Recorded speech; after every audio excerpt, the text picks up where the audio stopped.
Kids Storybooks. Subscribe. The Bear and the Mouse. Once upon a time in the cozy town of Meadowville, there lived a little mouse named Oliver who loved to explore.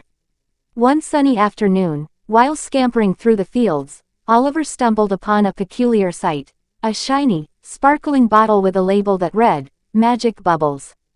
Curiosity getting the best of him, Oliver decided to investigate.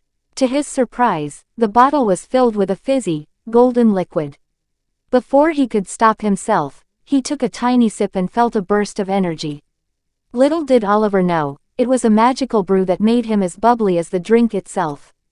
Excited, Oliver danced around, creating a trail of sparkling bubbles wherever he went. The enchanted bubbles floated through Meadowville, capturing the attention of all the forest creatures. Birds chirped in delight, rabbits hopped around, and even the wise old owl couldn't resist joining the bubbly celebration.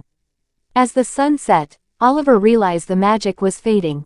He thanked the mysterious bubbles for the joy they brought and returned to his mouse hole. From that day on, whenever Meadowville needed a bit of magic, Oliver would sip from the bottle, and the town would come alive with laughter and cheer. And so, the little mouse and his magical bubbles became the heartwarming tale told to generations of Meadowville residents, reminding everyone that sometimes a sip of something special can bring joy to the most unexpected places.